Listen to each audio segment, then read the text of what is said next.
Welcome to Moconomy Originals, original stories of founders, brands, and global business power. It's just a small plastic brick. Lightweight, simple, unchanged since 1958. And yet, it has built entire universes.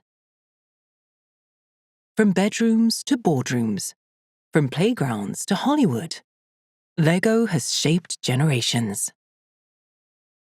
In a global toy market worth more than $120 billion, Lego stands alone, a single company controlling nearly $1 in every $10 spent on toys worldwide.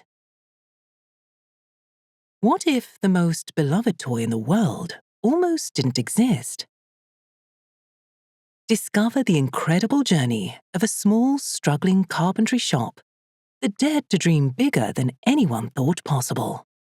This is the untold story of the visionary who built Lego, transforming simple wooden bricks into a multi-billion-dollar empire and forever changing how we play. But none of this began with billion-dollar charts or cinematic universes. It began with a carpenter with a vision.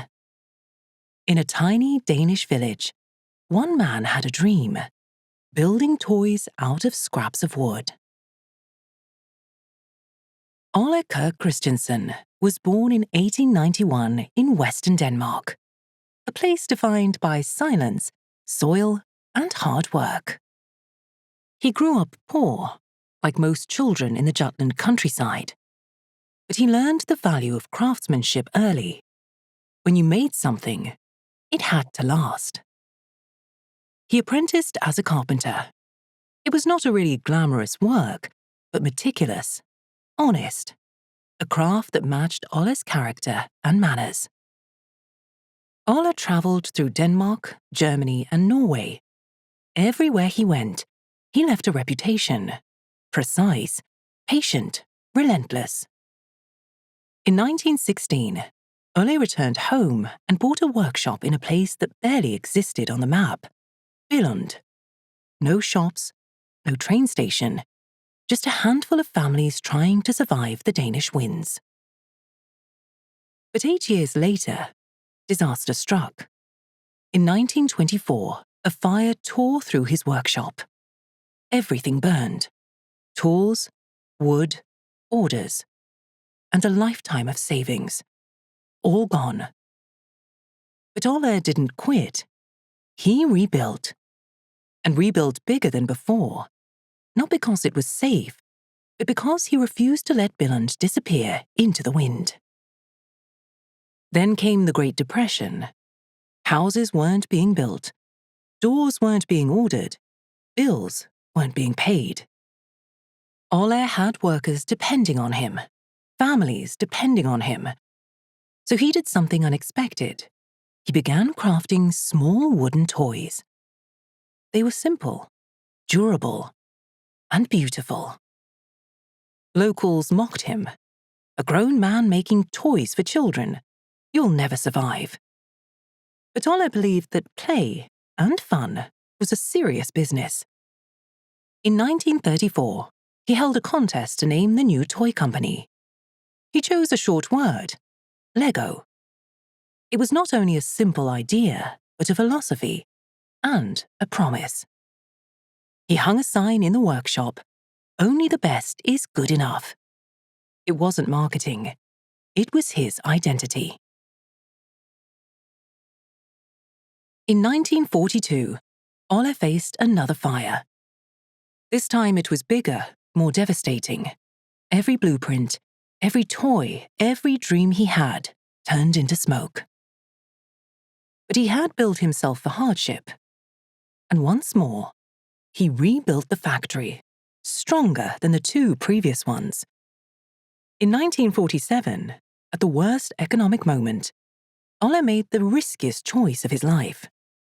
He spent more than twice the company's annual profits on a strange new machine, one that worked not with wood, but with plastic. Retailers hated plastic. Parents distrusted it. But Ole saw something they didn't: precision, repeatability, and possibilities. Endless possibilities. Only 2 years later, in 1949, Lego released the first plastic bricks of its history. They didn't click. They weren't perfect. But they were the beginning. The idea was good, but Ole and his team faced setbacks while designing the bricks that had cemented Lego's identity through the years. The plastic bricks didn't grip. This was a major problem for a building set because buildings collapsed. Towers fell in front of their eyes. Apparently, Lego wasn't created to build. And then, in 1958, everything changed. Engineers at Lego perfected a simple but ingenious solution: hollow tubes inside the brick. Paired with the studs on top, the geometry created what Lego calls clutch power. Not too tight, not too loose, just perfect. This was not just an adjustment or improvement. It was the birth of what we know today as a Lego brick. The brick that, today, can still be used with the modern ones. The brick that was the foundation of a company that still makes history today. That same year, Lego filed the patent. They had something worth protecting, and Ole knew that sooner or later it would be replicated. It was January the 28th, 1958, when the patent was filed. Later that year, Ole Kirk Christiansen passed away. And sadly, he never lived to see how far his brick would travel. After his father died, Gottfried Kirk Christiansen stepped in. He wasn't inheriting the company, he was inheriting a philosophy, one he had been raised with. His father wasn't around anymore, but the original spirit of Lego lived on in the second Christiansen generation. But he also had something to add. Gottfried believed Lego should be more than toys. It should be a system. A system where every piece connected with every other piece, across every set. This created a language of creativity and possibilities, and this single idea changed everything. Suddenly, Lego wasn't a collection of toys, but an entire universe. The company began to grow far beyond its original frontiers. During the 1960s and 70s, Lego expanded across Europe, Germany, Sweden, the UK. Billund, once a small village, became a global hub of play. Lego then built its own airport, factories, and distribution centers. And then, the magic happened. Lego introduced something no toy company had done at scale: fully themed worlds. Space, town, castles. Children weren't just building structures anymore. They were building stories. In 1978, Lego released its most iconic invention since the brick, the minifigure. It had a simple face, hands shaped like a C, and feet made to stand on studs. A tiny character that let kids project themselves into entire universes. Stories now had heroes, and Lego had a heartbeat. In the late 1970s, Lego was already run by the third Christiansen generation. Ole's grandson, Kjeld, began shaping the company into the global powerhouse we know today. He did so by creating more sophisticated lines, bringing in new universes. Technic brought mechanics, pirates brought adventure, and trains brought motion. By the late 20th century, the global toy market was becoming massive. Tens of billions of dollars a year worth.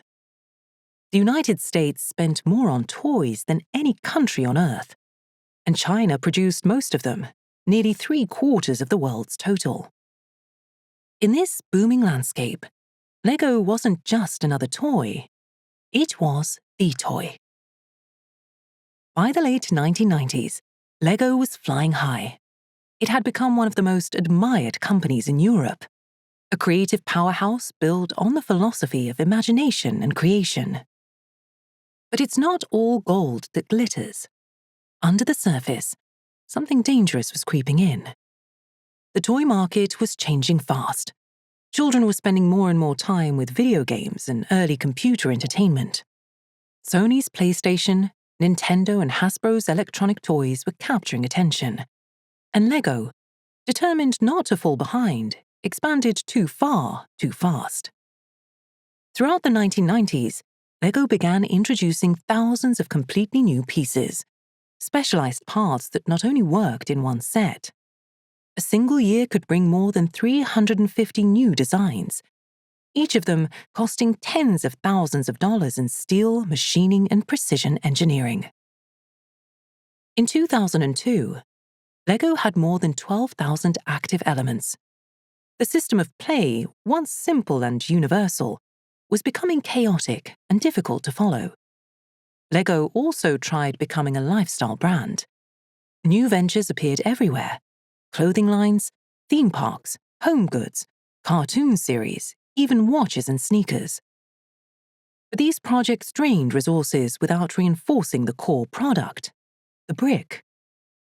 And between 1999 and 2003, Lego's sales collapsed. During these years, the company went from double-digit growth to struggling, and by 2003, the company was losing the equivalent of $1 million a day. In a global toy market, still worth more than $70 billion at the time, Lego, once the king of the toy box, was only a few steps away from bankruptcy.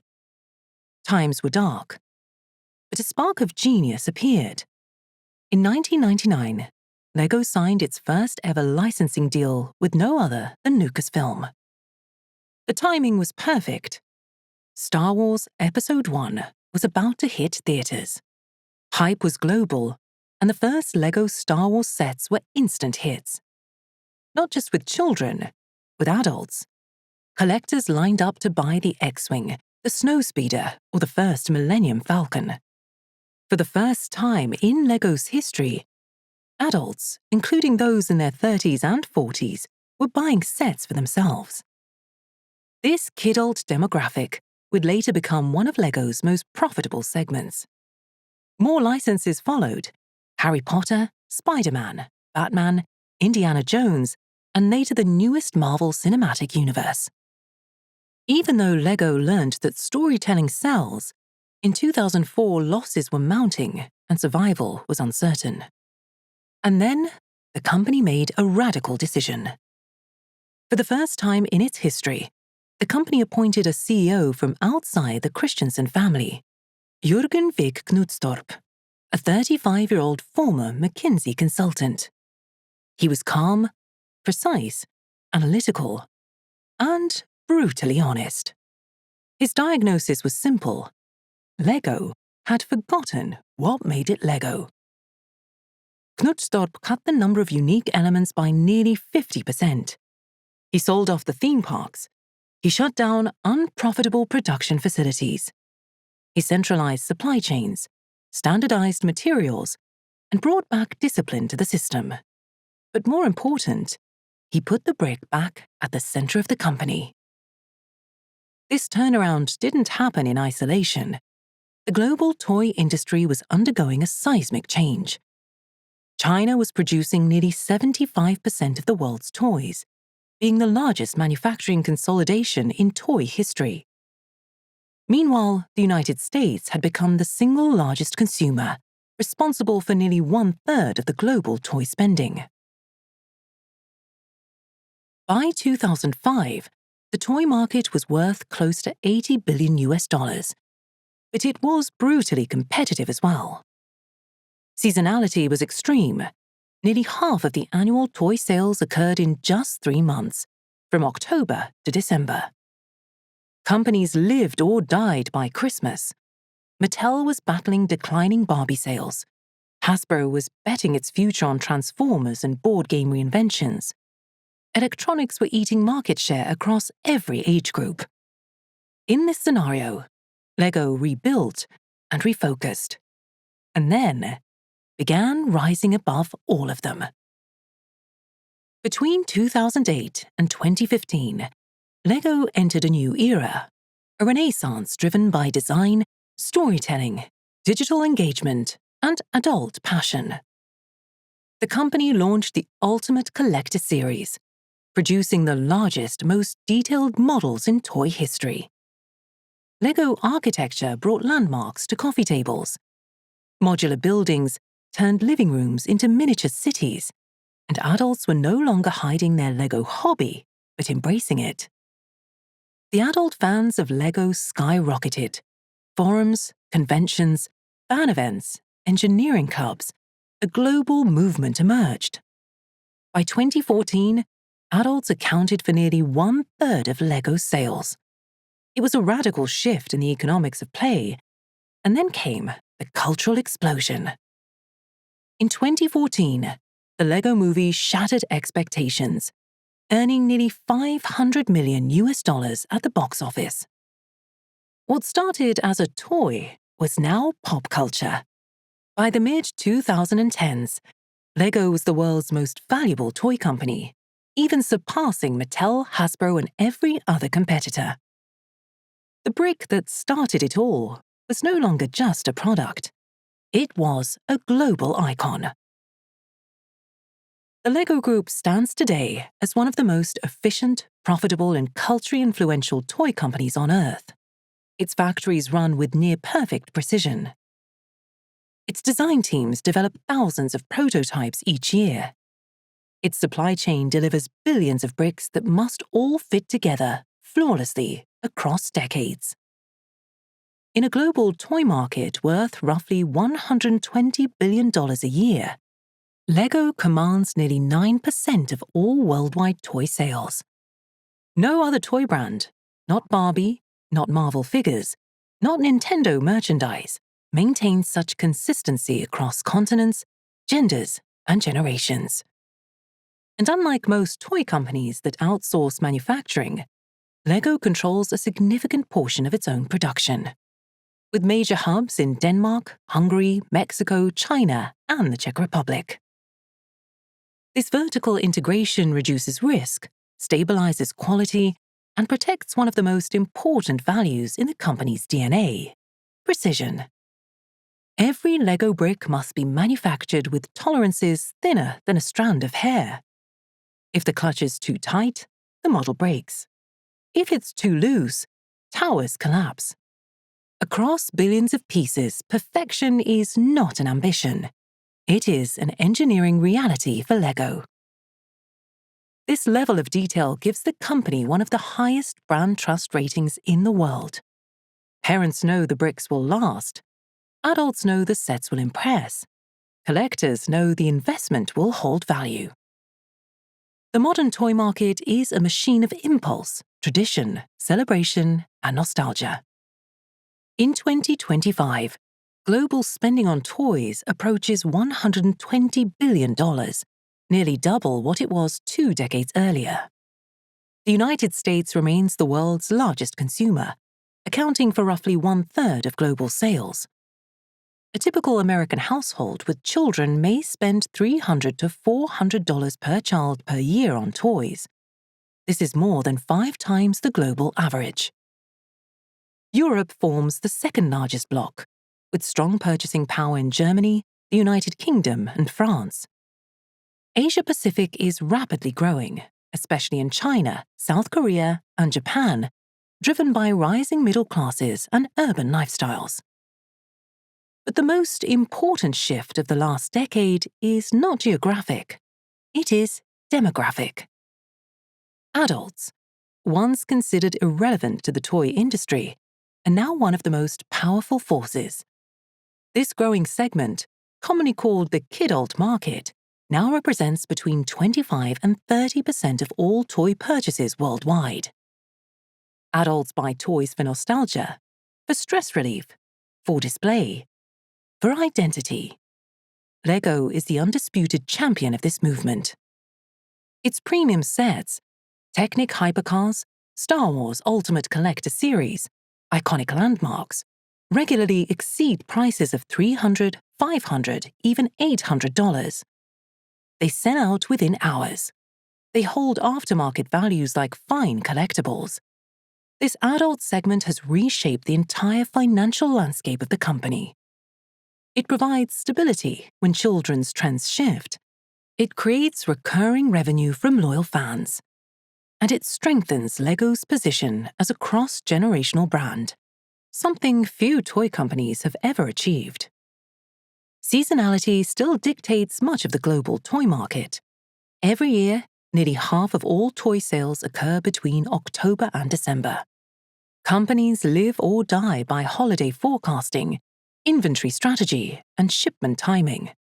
But LEGO has become the exception. Adult collectors buy year-round.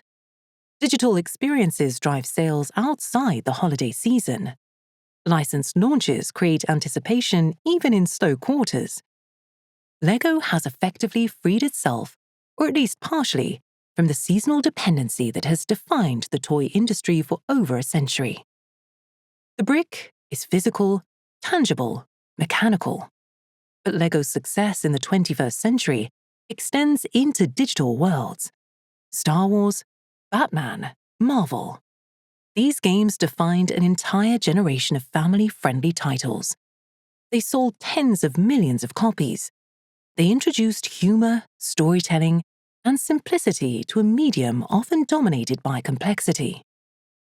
For many children born after the year 2000, LEGO was not discovered in a toy box, but on a screen.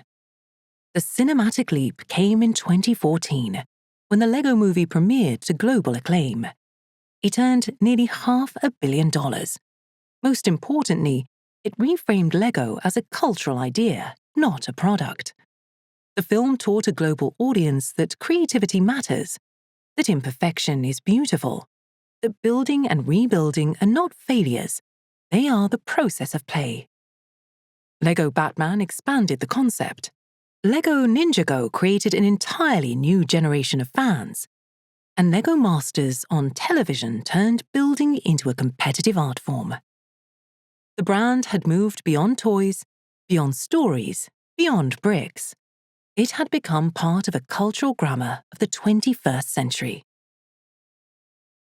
Long before STEM became a global movement, LEGO was already teaching children how to think like engineers. In the 1990s, LEGO Mindstorms introduced programmable robotics to students around the world. Later sets, WeDo, Spike Prime, Boost, brought coding, sensors, and motors into classrooms and homes. Today, LEGO Education works with governments, schools, and universities to bring hands-on learning to millions of students. The philosophy is simple: children learn best through play. This approach shapes future engineers, designers, and problem solvers. It helps children experiment in ways that textbooks cannot. And it continues Ole Kirk's belief that play is not a distraction from learning, but the foundation of it. In a world increasingly focused on sustainability, LEGO faces a unique challenge. Its bricks are made to last forever, a blessing for creativity, but a concern in an era of plastic waste. In response, LEGO has invested hundreds of millions of dollars into developing more sustainable materials. Plant-based polyethylene is already used for leaves and trees. Recycled PET prototypes continue to advance. Recycled PET prototypes continue to advance. New polymer engineering aims to create bricks as durable as ABS, without the environmental cost. This transition is not simple. A LEGO brick must interlock with perfect precision. A fraction of a millimeter can make the difference between wonder and frustration. But the mission is clear. A toy that lasts forever should also protect the world it is played in. Play is not a luxury. Play is exploration. Play is curiosity. Play is the earliest form of human creativity. From wooden ducks in a small Danish workshop, to interlocking bricks that span generations, to movies, video games, robotics, and global fan communities, LEGO has remained loyal to a simple truth. When we build, we grow. When we imagine, we expand. When we play, we become more human. More than a century ago, a carpenter rebuilt his workshop after a fire. He rebuilt it again after another. Not because it was easy, but because he believed in the power of making things and in the power of play. Today, billions of creations have risen from that belief. Cities, castles, spaceships. Dreams that exist nowhere else but in the minds of the people who build them. Lego is not perfect. It has faced crises, challenges, and impossible decisions. But it endures. Through war, through technological revolutions, through economic storms. Because imagination always endures. And as long as there are hands reaching for bricks, as long as there are minds ready to create, the legacy of Ole Kirk Christiansen will continue. Every dream starts with a single piece.